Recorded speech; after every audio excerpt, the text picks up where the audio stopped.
Okay, we're going to review solving equations.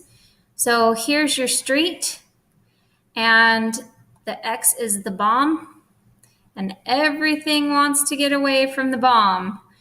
Well, what we see here first is the bomb is grouped together in the parentheses. So we want to undo that by distributing or multiplying 2 times x, which is 2x, and 2 multiplied with 4 is 8.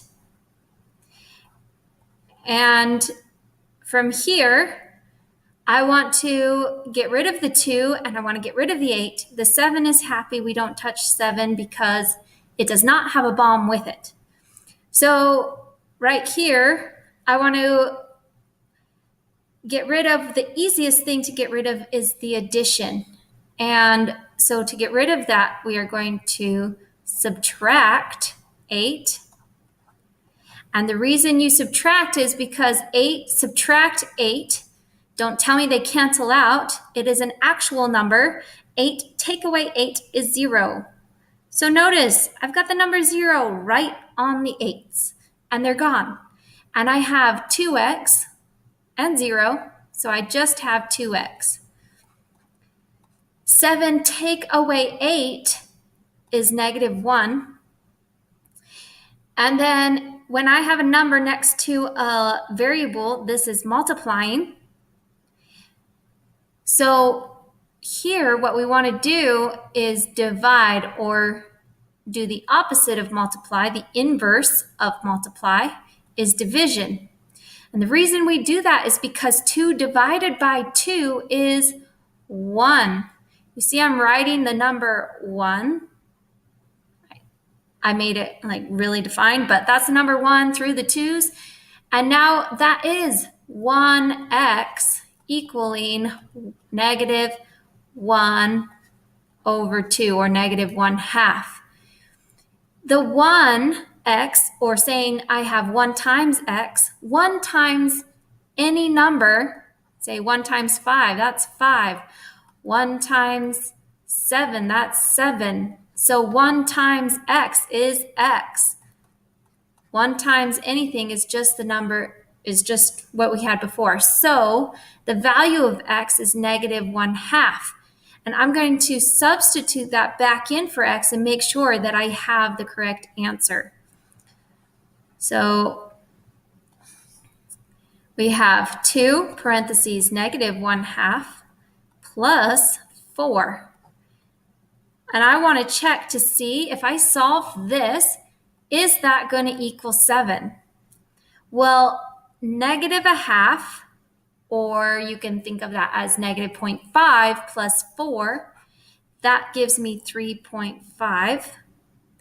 And I times that by 2, and that sure enough gives me 7. So I check, and yes, this x value works. And a helpful way to remember what to do is, notice we got the 0 and then we got 1. That is because when you're saying numbers, 0 comes before the number 1, right? Just when you're ordering numbers, 0 and then 1. And so we want to get our 0 before we have our 1. Okay, so this problem also, we have stuff that's grouped together with parentheses, and we want to get rid of that. So we are going to distribute again. But you don't distribute the 4x, you distribute the number that is right next to the parentheses.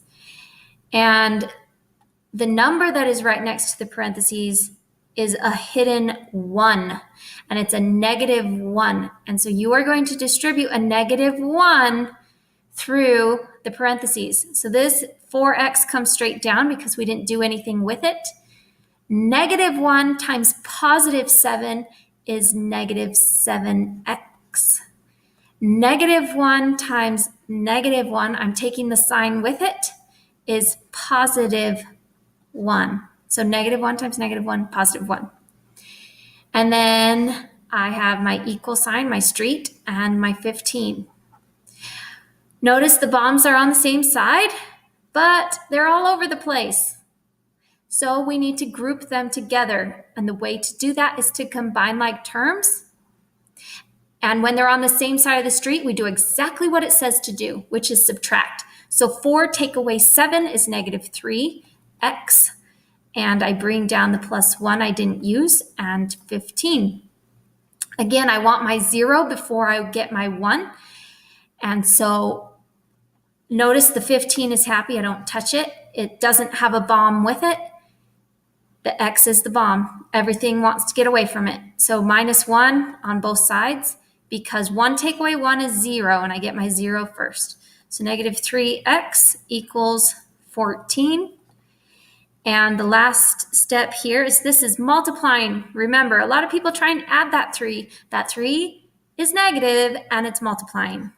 So divide out your negative 3, because negative 3 divide negative 3 is a positive 1. And I get x equaling negative 14 over 3. And yes, I could plug that back in and check if it worked. It would be a little bit more complicated this time, plugging it back in, but I could do it. I would just have to do a lot more steps to see if this is equal to 15. But yeah, I could definitely use my calculator there, type it all in, and see if that's equal to 15 to check this answer.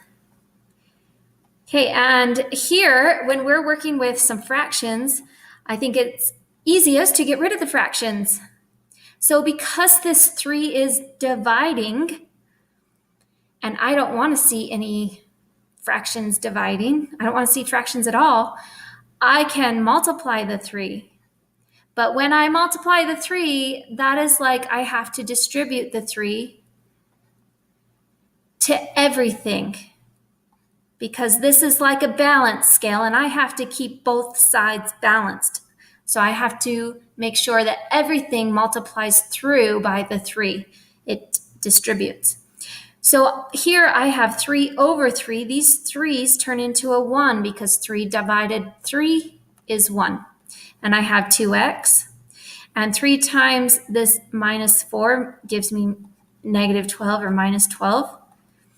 And then here, remember, I can put a 1 underneath anything and I would multiply straight across. So 3 times 3 on top is 9, and 5 times 1 on the bottom is 5. And then from there, again, we still have a fraction of the 5. So I could do the exact same thing I just did. I could multiply through by the 5. And again, remember, I am multiplying through everything. I'm distributing the 5 and keeping my equation equal. So 5 over 5 is 1. I'm left with the 9 alone. No more fraction. 5 times 12 is 60. And so it's minus 60. And 5 times 2x is 10x. And from here, we solve it just as we did the others. Add 60, because negative 60 plus 60 gives me 0. And that is what I'm looking for, so that I have only 10x left and 69. And from here, the 10 is multiplying. So the last step is divide out the 10, because 10 divided 10 is 1. And I have x equal to 69 over 10. And again, yes, I could plug that back in. It would take a little bit of work here too with all the fractions, but I would want this whole thing to equal 3/5 when everything is done.